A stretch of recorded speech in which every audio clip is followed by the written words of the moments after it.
aquele trecho que eu li na abertura do culto. Mateus capítulo 18, Jesus nos ensinando a orar. Mateus capítulo 18. E então o Senhor, ele diz assim, a partir do versículo 6. Mateus capítulo 18, quero me desculpar, versículo, desculpe-me, Mateus capítulo 18, a partir do versículo 23, vamos fazer essa leitura. Aqui o Senhor Jesus conta uma parábola, ele fala aqui de um rei que perdoou o seu servo devedor, e esse servo devedor não perdoou o outro que lhe devia. Então vamos ler, isso aqui vai servir de base para a nossa meditação nesta manhã. Olha o que diz aqui, Mateus 18, 23. O Senhor diz assim: por isso o reino dos céus é semelhante a um rei que resolveu ajustar contas com os seus servos. E passando a fazê-lo, trouxeram-lhe um que lhe devia 10.000 denários. Não tendo ele, porém, com que pagar, ordenou o Senhor que fosse vendido ele, a mulher, os filhos e tudo quanto possuía, e que a dívida fosse paga. Então o servo, prostrando-se reverente, rogou: sê paciente comigo e tudo te pagarei. E o senhor daquele servo, compadecendo-se, mandou-o embora e perdoou-lhe a dívida. Saindo, porém, aquele servo encontrou um dos seus conservos que lhe devia 100 denários. E agarrando-o, o sufocava, dizendo: paga-me o que me deves. Então o seu conservo, caindo-lhe aos pés, lhe implorava: sê paciente comigo e te pagarei. Ele, entretanto, não quis, antes, indo-se, o lançou na prisão até que saldasse a dívida. Os seus companheiros, vendo o que se havia passado, entristeceram-se muito e foram relatar ao seu senhor tudo o que acontecera. E então o seu senhor, chamando-o, lhe disse: servo malvado, perdoei-te aquela dívida toda porque me suplicaste. Não devias tu, igualmente, compadecer-te do teu conservo, como também eu me compadeci de ti? E, indignando-se, o seu senhor o entregou aos verdugos, até que lhe pagasse toda a dívida. Aí Jesus conclui dizendo assim: da mesma forma, o meu Pai Celeste vos fará, se do íntimo não perdoardes cada um a seu irmão. Eu não preciso comentar a história porque você já entendeu. Mas eu queria aproveitar este assunto aqui para dizer aos meus irmãos que há um setor, vamos dizer assim, há um departamento no Evangelho que nós temos que praticar sempre, porque não só nós devemos aos outros, né, como também os outros nos devem a nós. É o perdão, praticar o perdão. Né? No Antigo Testamento, esse assunto de perdão era feito de outra maneira. Eu sem nem mesmo ler a Bíblia, não preciso, eu vou só descrever para os meus irmãos. O perdão no Antigo Testamento está vinculado a um sistema de sacrifícios. Então, quem não sabia, saiba. Por exemplo, uma pessoa qualquer pecava. E aí, então, ele ia ao sacerdote para pedir perdão. O sacerdote lá no templo, ou então quando era no deserto, ia lá na tenda da congregação e para pedir perdão. E então, a pessoa que ia pedir perdão levava um animalzinho. Dependendo do pecado, dependendo do que fosse, podia ser até um boi, um cabrito, uma ovelha, um pombinho, uma pombinha, dependendo da gravidade do pecado e do critério do sacerdote. O sacerdote dizia: traga isso aqui para nós oferecermos ao Senhor. Então o animalzinho era morto, o sacerdote passava o sangue do animal sobre o altar. Em seguida, o pecador aqui pedia perdão a Deus com as suas palavras, e então, com isso, o sacerdote declarava que ele estava perdoado. Pronto, e ele ia embora. O perdão no Antigo Testamento era feito assim, dessa forma. Agora, havia muitos detalhes, porque os pecados variam muito, então tem muitos detalhes que acompanha esse processo do perdão ou do pedido de perdão no Antigo Testamento. Agora, no Novo Testamento, que é o momento que nós estamos, na dispensação da graça, a coisa é diferente. Aqui funciona tudo por fé e de uma forma espiritual. Você não tem que trazer animalzinho nenhum e nem ter esse ritual todo. É verdade, é necessário o derramamento de sangue, mas Jesus já derramou o seu sangue por nós. O sangue de Jesus já foi derramado. Então, o crente só tem que vir ao Senhor com sinceridade, com arrependimento. No nosso sistema cristão, prevalece só 3 ou 4 coisas. A pessoa precisa se arrepender, precisa confessar, precisa pedir perdão.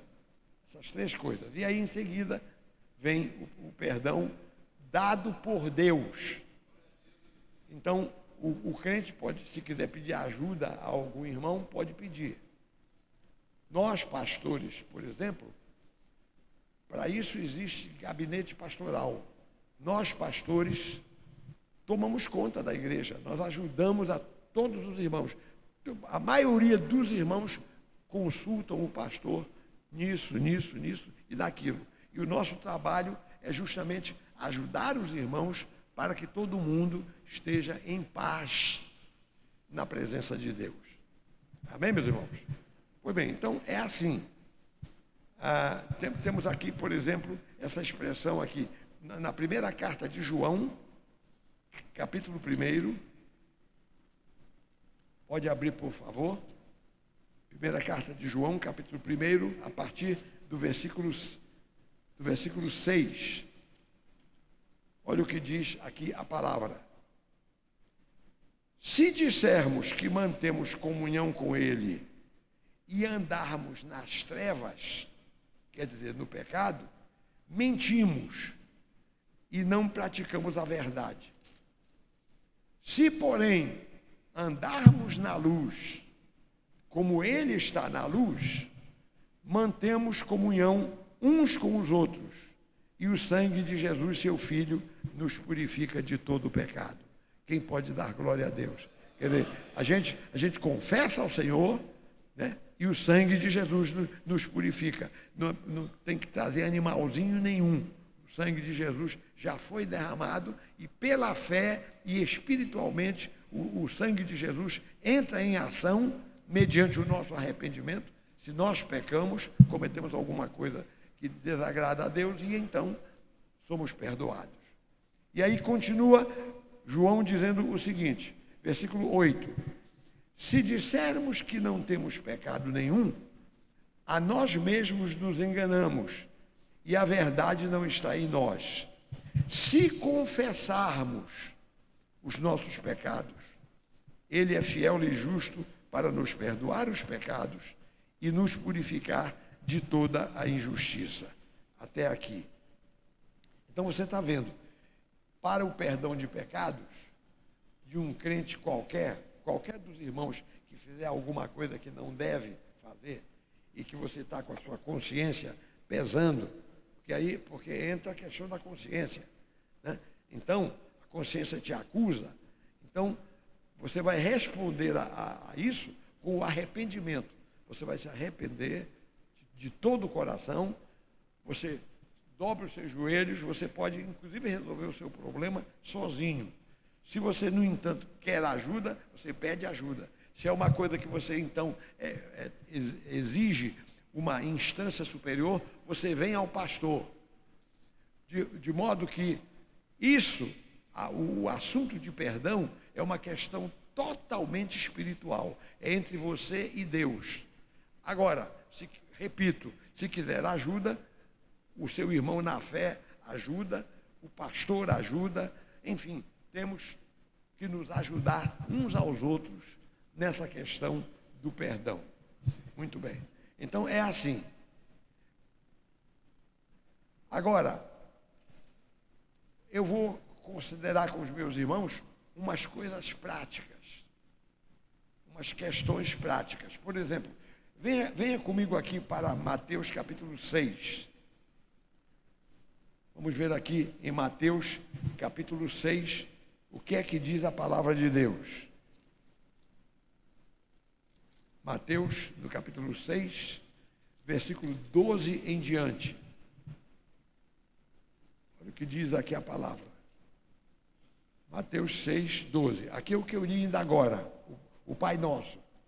Perdoa-nos as nossas dívidas, assim como nós temos perdoado aos nossos devedores. E não nos deixes cair em tentação, mas livra-nos do mal, pois teu é o reino, o poder e a glória para sempre. Amém. E aqui entra uma questão. Meus irmãos, toda pessoa que se arrepende e que pede perdão, olha só, olha o que eu estou dizendo. Toda pessoa que se arrepende verdadeiramente e pede perdão, ela tem direito ao perdão. Deus não recusa perdão a quem está ali humilhado, pedindo perdão, pedindo misericórdia, chega, me perdoa. Pode ser um pecado maior, como pode ser pecado entre irmãos. Um irmão ofendeu o outro, aí se zangaram, tal, e chega na hora da reconciliação. Esse assunto de perdão é muito vasto, né? Você peca contra Deus, você peca contra a igreja, você peca contra um irmão na fé, você peca contra a sua família, você peca em N razões. Bom, qualquer que seja a razão que alguém pecou, se a pessoa reconhece que pecou, se arrepende, confessa, pede perdão, essa pessoa é digna de perdão. Deus não vai virar as costas contra quem se humilha. Esse é o ponto. Esse é o ponto. Então, meus irmãos, olha só. Vamos ler outro texto aqui. Outro texto aqui muito, muito importante. Olha só. Estamos em Mateus. Venha para o versículo 11. Aliás, capítulo 11 e versículo 25 e 26. Olha só, confirma o que eu estou falando aqui.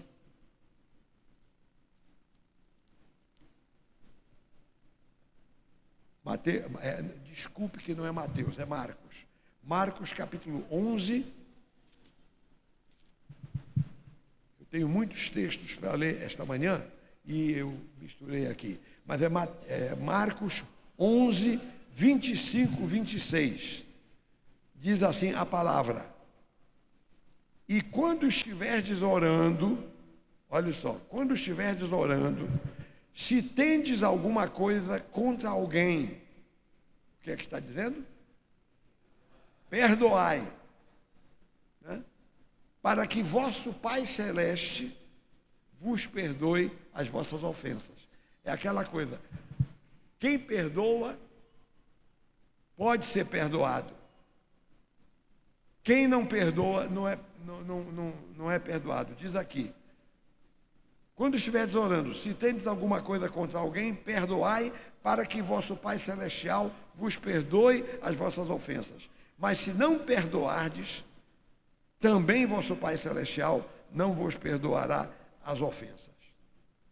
Muito bem. Então, uma pessoa que peca e que pede perdão, ele estando ali com sinceridade, estando ali humildemente, pedindo perdão ao Senhor, pedindo misericórdia, essa pessoa tem direito ao perdão. Qualquer um de nós tem direito ao perdão em razão da sua humilhação na presença de Deus. Agora, outras coisas sobre perdão que é importante a gente saber. Venha comigo aqui para Mateus, voltemos para Mateus, capítulo 18,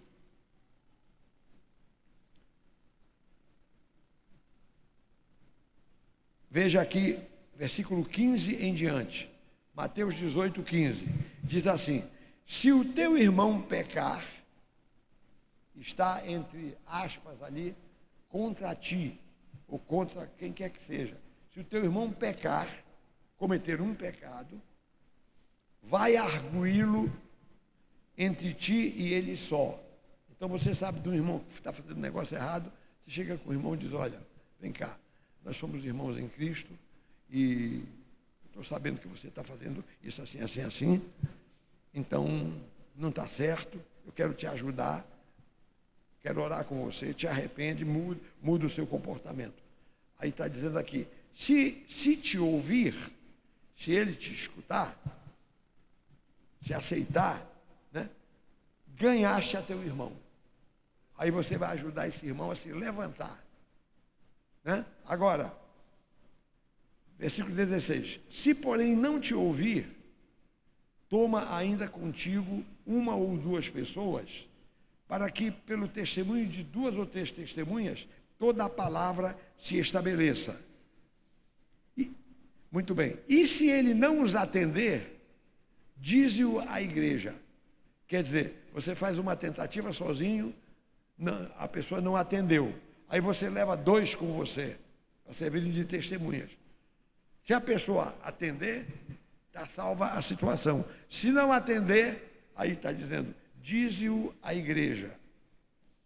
Quer dizer, comunica, quando diz-o à igreja, quer dizer, comunique a liderança da igreja. Porque a liderança da igreja vai fazer o que for mais plausível. Ou vai lá o pastor conversar, chamar, ou nomear uma comissão para tratar do assunto.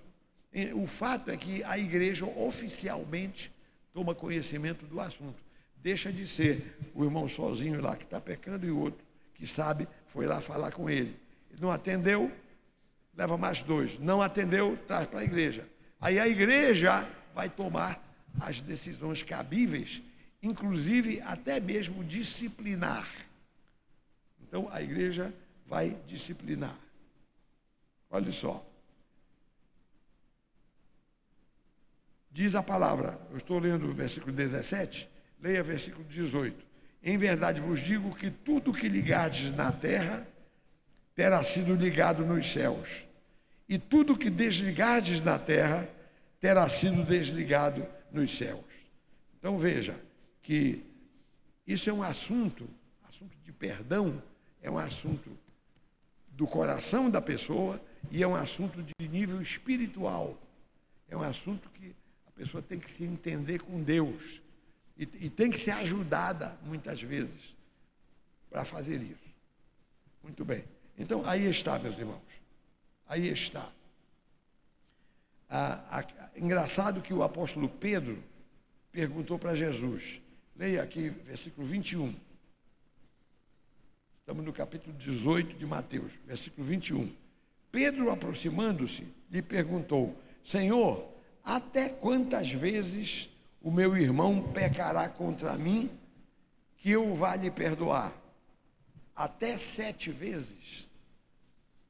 Aí Jesus responde: não te digo que até 7 vezes, mas até 70 vezes 7.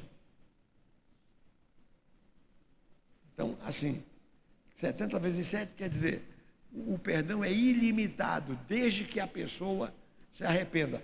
Tem um outro texto que os irmãos podem procurar na sua Bíblia, que um dos apóstolos perguntou: Senhor, se o meu irmão 7 vezes no dia, vier me pedir perdão, eu devo perdoar? Jesus disse: sim. Tantas vezes. 7 vezes no dia o irmão peca contra mim e depois vem me pedir perdão.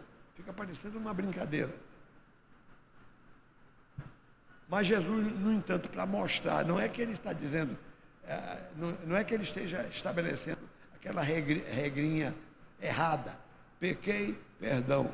Pequei, perdão. Pequei, perdão. Sabe o que é? Pequei, perdão. Pequei, perdão. Quer dizer, não é para ficar brincando de ficar pedindo perdão todo o tempo. O que Jesus quer dizer é que não há limites para o perdão. Não há limites para o perdão. Muito bem. Deixe-me agora citar 2 exemplos aqui, meus irmãos, de uma exclusão, um caso de exclusão e, ao mesmo tempo, de readmissão, de inclusão. Assim, venha para 1 Coríntios, capítulo 5. Primeira carta aos Coríntios, capítulo 5. Esse eu vou ler aqui na tela. 1 Coríntios, capítulo 5, versículos 1 e 2. Irmãos, essa igreja dos Coríntios, da cidade de Corinto, que por acaso existe até hoje, essa cidade lá na Grécia, era uma igreja problemática. Era um pessoalzinho muito problemático. E então o apóstolo Paulo escreve para lá. Olha o que é que ele diz aqui. Geralmente se ouve que há entre vós imoralidade. E imoralidade tal como nem mesmo entre os gentios, quer dizer, os pecadores, se ouve falar, isto é, haver quem se atreva a possuir a mulher de seu próprio pai. Então está lá o senhor de idade com uma esposa mais nova. Mas ele é casado de segundas núpcias. Aí está lá o filho do primeiro casamento. Aí o filho vai se engraçar com a esposa do pai. Você já entendeu? Então, o apóstolo Paulo, ele diz, versículo 3, já achou? 2.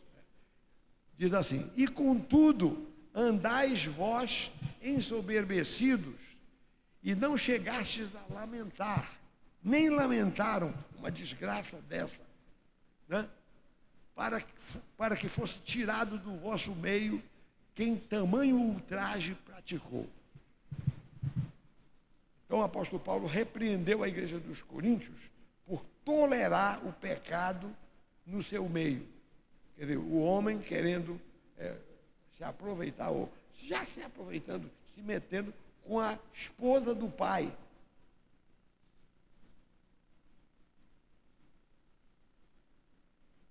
Acontece que essa notícia, eu fiz uma pesquisa aqui e eu encontrei o seguinte, o comentário desse texto aqui. Então, os comentaristas dizem o seguinte, que a notícia chegou aos ouvidos do rapaz, do pecador, do transgressor. E ele ficou envergonhado perante a igreja, ele passou a maior vergonha, e depois ele estava triste, porque o apóstolo Paulo só mandou excluir, mas não disse como é que se readmite, né? Então, o homem estava lá envergonhado, triste, tal.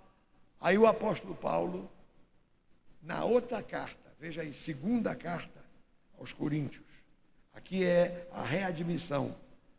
2 aos Coríntios, capítulo 2, olha o que ele diz aqui, versículo 5. Ele diz assim: ora, se alguém causou tristeza, não o fez apenas a mim. Aí Paulo vira o assunto. Ele diz, ele está triste, quem está triste sou eu, quem está triste é a igreja, por essa vergonha que você está fazendo a gente passar. Quer dizer, em vez de ele ficar triste, ele envergonhou a comunidade. E aí então, diz aqui, se alguém, ele escreve, o apóstolo Paulo, referindo-se a essa situação, se alguém causou tristeza, não o fez apenas a mim, mas, para que eu não seja demasiadamente áspero, digo que em parte a todos vós. Versículo 6. Basta-lhe a punição pela maioria. Então ele foi disciplinado. Foi determinado que ele... Que disciplina? Por exemplo, não participar da ceia do Senhor. Por exemplo, se ele tinha funções na igreja, ele foi suspenso das suas funções. Enfim, houve uma disciplina. Ou então disseram, olha, há cultos aqui que são da intimidade da igreja, desses você não participa. Você está sendo punido. Muito bem. Versículo 7. De modo que, agora Paulo vai ensinar como é que se trata uma pessoa triste por causa de disciplina. O homem ficou disciplinado, triste e tal, aí Paulo ensinou como é que se readmite uma pessoa. Então ele diz, de modo que deveis, pelo contrário, quer dizer, em vez de continuar massacrando o homem, deveis perdoar-lhe e confortá-lo, para que não seja o mesmo consumido por excessiva tristeza. Versículo 8. Pelo que vos rogo que confirmeis para com ele o vosso amor. Quer dizer, a disciplina, mesmo que seja a pessoa tenha cometido um pecado feio e seja repreendido severamente, mas não, duas coisas não podem faltar. É o respeito com a pessoa e amor com a pessoa. Porque a gente não está aqui para matar ninguém. A gente não está aqui para jogar fora ninguém. Então, temos os irmãos aqui. Aí um dos irmãos dá uma escorregada, como se diz, né? Escorrega, tropeça, cai. Então, já vai todo mundo aqui bater no irmão, na irmã. Vamos estraçalhar o irmão, a irmã. Não. Paulo diz, olha, a disciplina deve ser com amor. Deve ter respeito, pelo menos, né? Uma consideração com o caráter da pessoa. Então, portanto, ele recomenda aqui, pelo que vos rogo que confirmeis para com ele o vosso amor. Versículo 9. Né? Foi por isso também que vos escrevi, para ter prova de que em tudo sois obedientes. Versículo 10. A quem perdoais alguma coisa, também eu perdoo. Porque, de fato, o que tenho perdoado, se alguma coisa tenho perdoado, por causa de vós, o fiz na presença de Cristo. Agora veja a palavra de Paulo aqui no final, versículo 11. Para que Satanás não alcance vantagem sobre nós, pois não lhe ignoramos os desígnios. Então, meus irmãos, o nosso inimigo é Satanás. E Satanás procura derrubar todos os crentes. Então, se nós não tivermos uma certa consideração com o faltoso, com o pobre do pecador, o que escorrega, se não estivermos tendo amor com ele, Satanás vai levar vantagem. Satanás vai ferir a igreja, vai se envolver com a igreja, né? Como também aquela pobre alma vai ficar perdida. Então, Satanás não pode levar vantagem. Olha, falando agora sobre um outro aspecto, eu queria dizer para os meus irmãos o seguinte, olha, se você encontrar um irmão na igreja que está de mal, sabe o que é estar de mal? Não fala com o outro,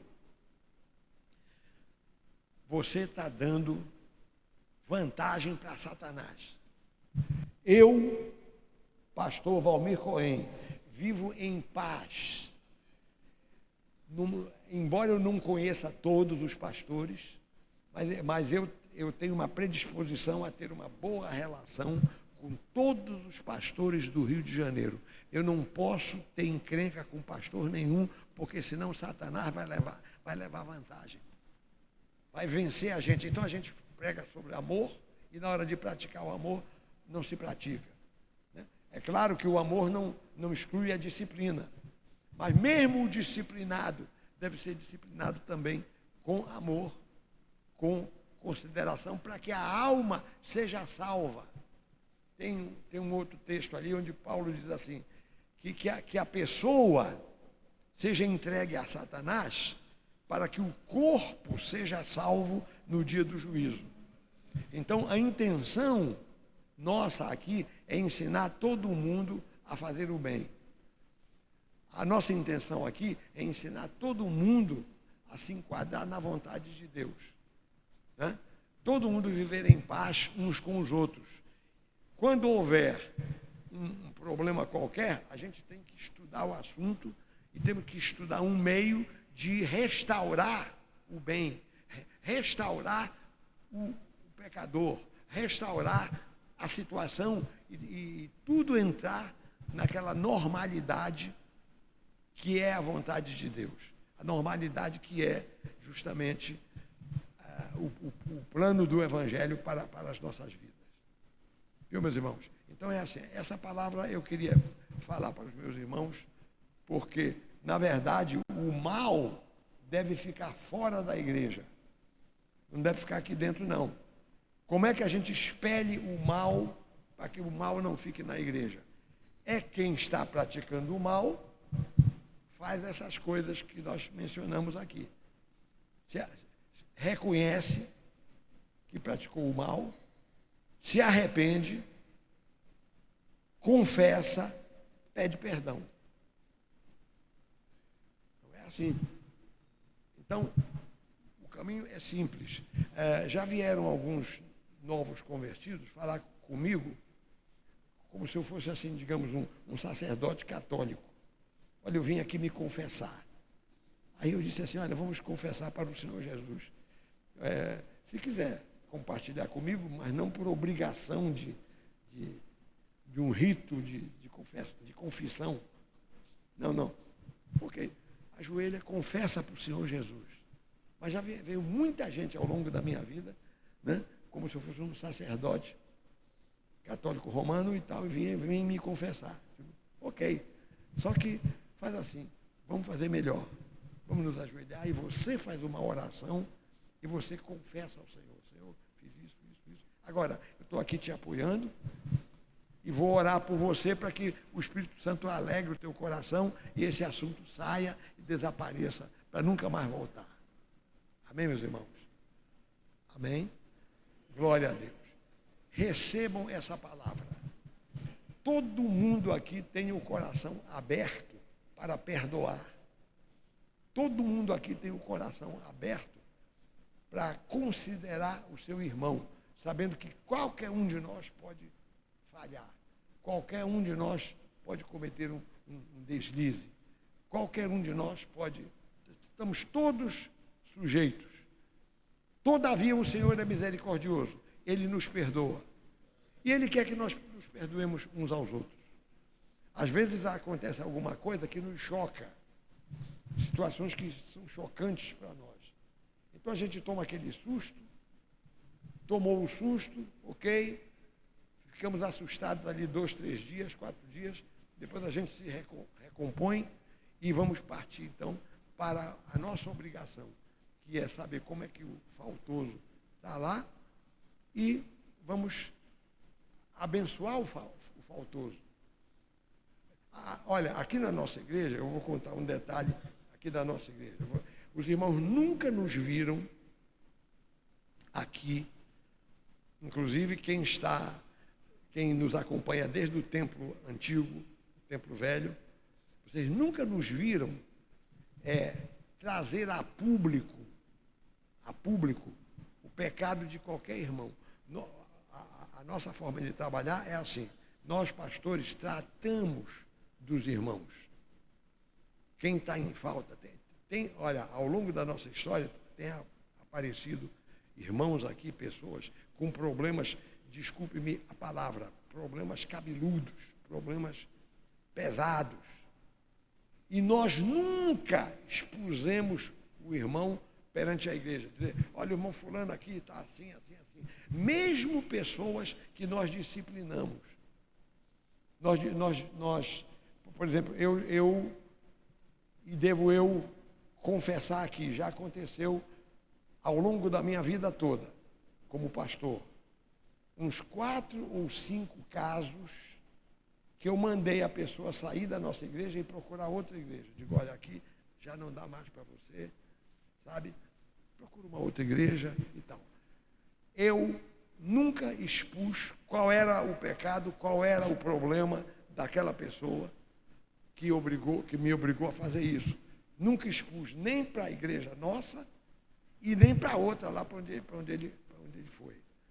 Digo, há coisas que a gente tem que entregar na mão de Deus. Eu digo, se você quiser confessar lá para outra igreja para onde você vai, você confessa. Mas nós aqui sempre respeitamos a moral, respeitamos, enfim, a pessoa que, em falta. Não é porque agora tem uma pessoa em falta que eu vou fazer assim, dar bofetões de forma alguma. Amém, meus irmãos? Que Deus nos abençoe. Que Deus nos abençoe. Que nós tenhamos o coração sempre pronto para perdoar. Que nós tenhamos o coração sempre pronto para entender que todos nós estamos sujeitos a falhar. E que a mão de Deus segure a nossa mão. E que a gente não escorregue, que a gente não caia, a gente não tropece. Amém? Amém. Vamos ter uma palavra de oração. A igreja fique em pé, por favor. Glória a Deus. Vamos orar. Levanta a sua mão direita para o céu. Todo o povo de Deus. Repitam esta oração. Digam assim: Senhor Jesus, eu te dou graças, porque tu és um Deus perdoador. Tu és o nosso Deus, que morreste na cruz para nos salvar dos nossos pecados, para nos libertar e para nos fazer entrar no céu. Obrigado, Senhor. Nós te amamos, porque tu és Deus de amor, Deus de misericórdia, Deus de paz. Obrigado, Senhor, porque contigo a porta do perdão está sempre aberta. Eu te agradeço, Pai, em nome de Jesus. Amém e amém. Graças a Deus. Amém. Louvado seja o nome do Senhor.